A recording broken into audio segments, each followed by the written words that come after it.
आगे आ जाए पत्रकार महोदय, आप लोगों से आग्रह है कि आगे आ जाए। आज़ादी का 75 साल होने जा रहा है, फिर भी हमारे 75% लोग अभी दीपक जी जाए बाबा दीपक जी को अध्ययन नहीं किया, जानते नहीं है, मंच पर आने का कष्ट करें। बाबा साहब का जीवन क्या था और उन्होंने जीवन आपके लिए क्यों लगाए और आप आज तक यहाँ तक जो आ गए हैं, एकमात्र बाबा साहब का देन है। जितना भी अभी तक आप कार्यक्रम कर रहे हैं टोटल अंधेरा में है। आप एक अंधेरा कोठली में बंद है, बाबा साहब कोठली से निकाल के प्रकाश में लाने का काम किए हैं। जो पढ़ लिख गए हैं, ग्रेजुएट हो गए हैं, वो जानते हैं कि बाबा साहब प्रकाश में लाए। जो लोग अभी नहीं पढ़े लिखे हैं, दूसरे के बहकावे में चलते हैं, तो वो अभी तक बाबा साहब को नहीं जानते। बाबा साहब के अंदर यही बात आई थी कि शिक्षा ग्रहण करो, संगठन बना लो और तब आगे बढ़ो। 3 मंत्र है उनका, भगवान बुद्ध का भी 3 मंत्र है, पढ़ो, जानो, तब मानो। और 2 मंत्र को उड़ा दिया ब्राह्मणों ने, आपको सीधे कहा मान जाओ। आप मान गए और गुलाम हो गए। यह आज़ादी देने के लिए आज जो है गाय घाट का धरती पर एक प्रोग्राम हो रही है। आप लोग का सहयोग बना तो इतना बड़ा जनसंख्या हर गांव में जुड़ना चाहिए और हर गांव में संगठन बनना चाहिए और बाबा साहब को बताए रास्ते पर आप लोग कदम बढ़ावे और आज़ाद जिंदगी पा सकते हैं। इन्हीं शब्दों के साथ आगे जो कार्यक्रम बढ़ रहा है, आप लोग घर 132वीं जयंती के अवसर पर आयोजित कार्यक्रम की अध्यक्षता कर रहे हम लोगों के साथी और दलित समाज के मजबूत स्तंभ भाई धर्मेंद्र जी, हम लोगों के बीच सही कहा पूर्व के वक्ताओं ने कि भरत पासवान जी पूरी जिंदगी यहाँ के दलित शोषित पीड़ित के लिए लड़ते रहे हैं। हमारे अभिभावक आदरणीय भरत पासवान जी यहाँ कार्यक्रम की सफलता के लिए दिन रात लगे हुए।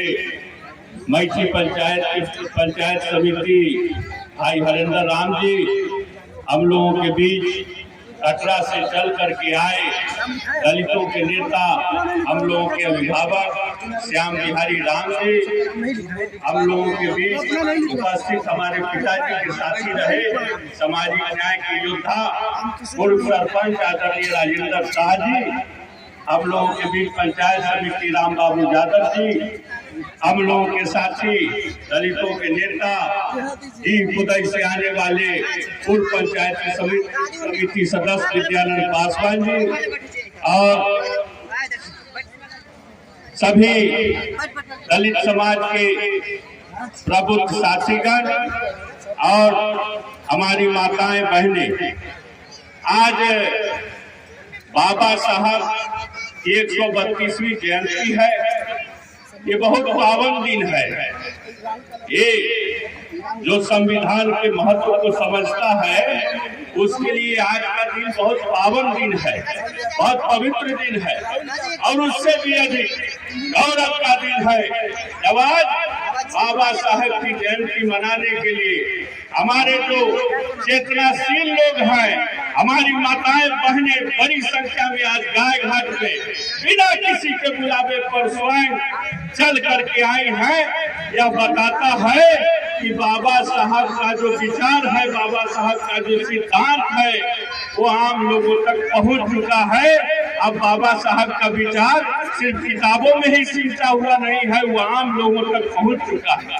साथियों, मैं बताना चाहता हूँ बाबा साहब का एक किस्सा है। कि बाबा साहेब ये अंग्रेज के जो अंतिम वायसराय थे, वो जब भारत की आजादी के मिलने के बाद जब वापस अपने देश में जा रहे थे तो उन्होंने प्रधानमंत्री पंडित जवाहरलाल नेहरू और बाबा साहेब भीमराव अम्बेडकर से मिलने का समय मांगा।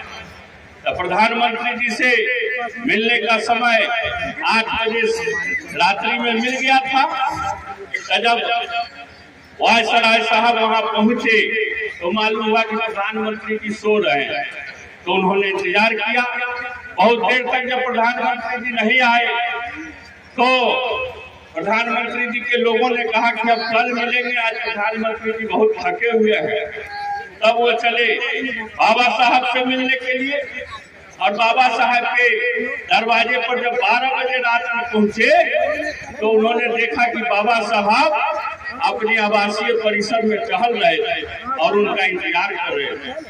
उन्होंने पूछा, मिस्टर अम्बेडकर आप तो है, अब प्रधानमंत्री जी से 8 बजे रात्रि में मिलने का समय लिया और वहां जब पहुंचे तो पाया कि प्रधानमंत्री सोए हुए हैं और मैं 12 बजे रात में आपके पास आया हूं और आप थके हुए हैं। तो बाबा साहब ने एक ही शब्दों में कहा कि जो पंडित नेहरू है वो जिस वर्ग का प्रतिनिधित्व करते हैं वो वर्ग जागा हुआ है, इसलिए वो सोए हुए हैं। मैं जिस वर्ग का प्रतिनिधित्व करता हूँ वो वर्ग सोया हुआ है, इसलिए मैं जागा हुआ। निश्चित रूप से आज बाबा साहब की आत्मा को बहुत शांति मिलती होगी कि उन्होंने जिस वर्ग का प्रतिनिधित्व किया था, उन्होंने जिसकी लड़ाई संविधान में उसको बराबरी का अधिकार देने के लिए लड़े थे, वो वर्ग आज जागा हुआ है। वो वर्ग बिना किसी के मिलावे पर घाट में जमा है। ये बताता है कि बाबा साहब का विचार गांव-गांव तक, आम आदमी तक पहुंच चुका है।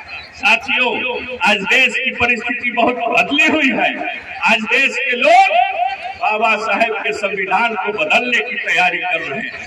ऐसी परिस्थिति में जो बाबा साहेब के वंशज हैं, हम लोगों जैसा नौजवान हरिंदर राम विद्यानंद पासवान और धर्मेंद्र जी जैसा नौजवान भरत पासवान जैसा लोग एक कटिबद्ध है कि चाहे हमारे शरीर का एक एक लहू का टुकड़ा गिर जाए, लेकिन हम संविधान को बदलने नहीं देंगे। इस देश में कोई न्याय का लाभ नहीं है,